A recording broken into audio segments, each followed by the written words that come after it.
নমস্কার বন্ধুরা, mother's feel ক্যান্টিনে তোমাদের সকলকে স্বাগত।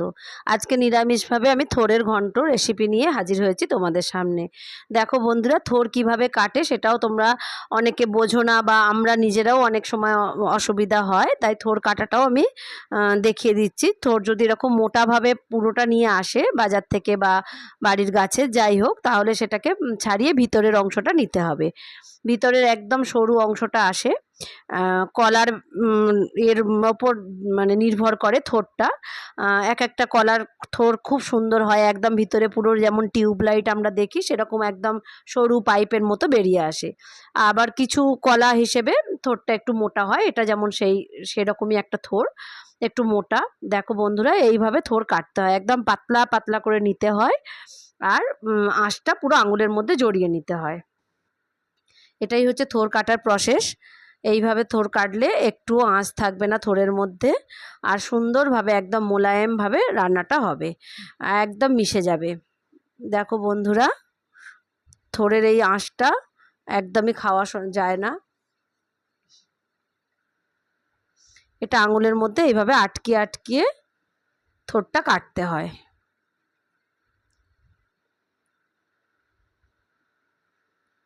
ঠিক এইভাবে তোমরা থোড়টা কেটে রান্না করবে, দেখবে থোড় ঘন্ট মানে অসাধারণ খেতে হবে। আমি আজকে নিরামিষভাবে করছি, এটা চিংড়ি মাছ দিয়েও খুব ভালো ভালো লাগবে। কিন্তু নিরামিষ যারা খায়, যারা নিরামিষাশী, তারা তো ডালের বড়ি দিয়ে সবসময় থোড়টা হয় রান্নাটা, কিন্তু আজকে আমি করব গোবিন্দভোগ চাল দিয়ে। এটা থোড়ের পোলাও বলা যায়। যাই হোক,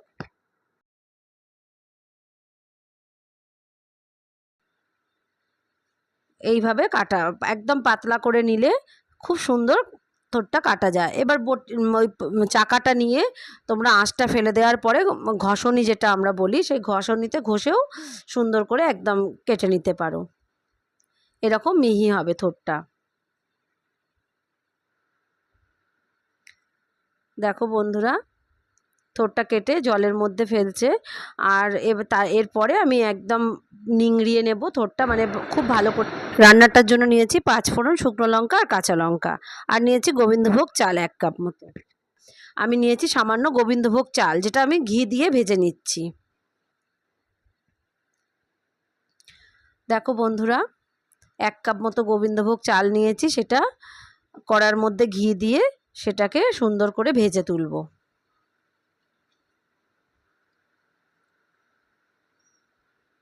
বেশ সুন্দর করে চালটা ভেজে তুলতে হবে। চালটা ধুয়ে নিয়েছি, ভেজা আছে, তাই এখনও ভেজা ভাবটা কাটেনি। এটা কাটার পরে যে ভাজা আসবে সেই অবস্থায় আমি তুলে নেব।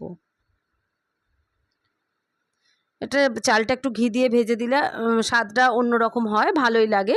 আর এমনি দিলেও হয়, যেমন বৃহস্পতিবারে আমি চাল ভাজি না, তখন আমি থোড় রান্না করলে এমনি 1 মুঠ চাল ধুয়ে থোড়ের মধ্যে ছেড়ে দিই। সেভাবেও তোমরা করতে পারো, আর এভাবে ভেজেও দিতে পারো। তা বন্ধুরা, একবার হলেও তোমরা এটা বানিয়ে দেখো, আশা করি তোমাদের ভালো লাগবে। আর তোমরা এতে কি মশলা দাও বা কি করো সেটাও কমেন্ট বক্সে জানিও। আমি তো কোনো কিছু মশলা দিই না, এমনিই ভালো লাগে, চালের ফ্লেভারটা থাকে। যাই হোক বন্ধুরা, তোমরা একটুখানি চ্যানেলটাকে সাবস্ক্রাইব করে রেখো, আর পাশে থাকা বেল আইকনটাও প্রেস করে রেখো, যাতে তোমাদের কাছে নোটিফিকেশান পৌঁছে যায়।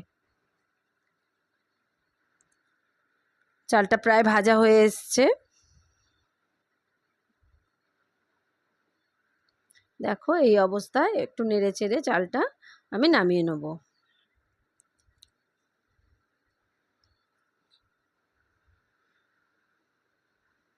থোড় আর কিভাবে রান্না করো তোমরাও একটু জানিও। আমরা তো থোড়ের এভাবে ঘন্ট খাই, আর থোড় চিংড়ি দিয়ে একটা আমিষ পদ হয়, আর একটা গোপালভোগ খাই থোড়, তার মধ্যে দিয়ে দিই সব কিছু সবজির মধ্যে। আর দেখো, থোড়েতে মেন লাগে 5 ফোড়ন, কাঁচা লঙ্কা, আর শুকনো লঙ্কা একটা ফোড়নে দিয়েছি। থোড়ের মেন ইনগ্রেডিয়েন্টস হচ্ছে মেথি। 5 ফোড়নের মধ্যে আমি একটু মেথি মিশিয়ে দিয়ে দিই। মেথির পরিমাণটা বেশি হলে থোড়টা খেতে খুব ভালো হয়, ফ্লেভারটা খুব সুন্দর হয়।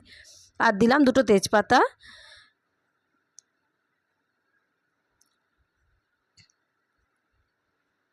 এবার থোড়টা দিয়ে দিলাম। এখানে আমি আলু ব্যবহার করছি না, আলু দিয়েও থোড়ের ঘন্ট খাওয়া যায়। আলু তোমরা পছন্দ করলে অবশ্যই দিতে পারো। আর আলু দিয়ে এমনি চিংড়ি মাছ দিয়ে যে থোড়টা রান্না করি তখন আলু দিই, আমি এক্ষেত্রে আলুটা দিই না, চাল দিয়ে যেহেতু করছি। এবার দিয়ে দিলাম সামান্য হলুদ, থোড়ে খুব বেশি হলুদ লাগে না যেহেতু এটা পোলাওয়ের মতো হবে। আর লবণ দিয়ে দিলাম স্বাদ মতো অনুযায়ী। আর কোনো কাজ নেই, এবার নেড়ে চেড়ে জল দিয়ে চাপা দিয়ে দিলেই, আর চালটা দিয়ে দেব। চালটা একটু পরে দিলেও হয়, আমি আগেই দিয়ে দিচ্ছি। চালটা দিয়ে দিলেই ব্যাস রান্না মোটামুটি কমপ্লিট। পরিমাণ মতো জল দিয়ে দিলাম।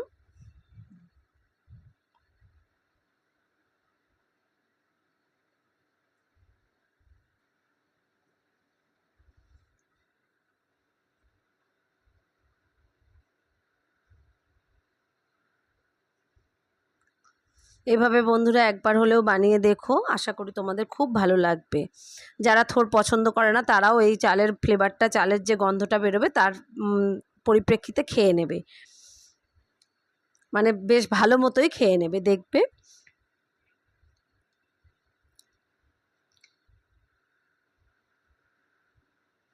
এবার নেড়ে চেড়ে আমি চাপাটা দিয়ে দেবো।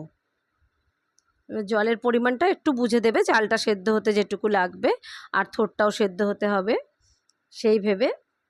অনেকে থোড় সিদ্ধ করে জল ফেলে দেয়, আমরা সেটা করি না। আমি ওই জন্য চটকানোটাও কম করি, যাতে বেশি জল চলে গেলে থোড়ের উপকারিতা তো একটা আছে, সেটা নষ্ট হয়ে যাবে। থোড়ের অনেক উপকারিতা, থোড় খেলেও কোষ্ঠকাঠিন্য দূর হয়। থোড়ের মধ্যে আয়রন থাকে, মোচার থোড়, ওই জন্য কলার যে থোড় সেটা খেতে বলা হয় আয়রনের জন্য। থোড়ের রস প্রেশারকে খুব কন্ট্রোলে রাখে, ওই জন্য থোড় খাওয়াটা খুবই উপকারী একটা জিনিস। আমি এবার থোড়ের রান্নাটা যে একটু থিকনেসটা হওয়ার জন্য 1 চামচ ছাতু দিলাম। এবার লবণ মিষ্টিটা তোমরা স্বাদ বুঝে দিয়ে দিও, এই সময় মিষ্টিটা দিয়ে দিলেই ঠিক আছে। থোড় তো সিদ্ধ হয়ে গেছে। আর ছাতুটা অপশনাল, তোমরা নাও দিতে পারো। 1 চামচ আমি গরম মশলার গুঁড়ো দিলাম আর 1 চামচ ঘি দিলাম।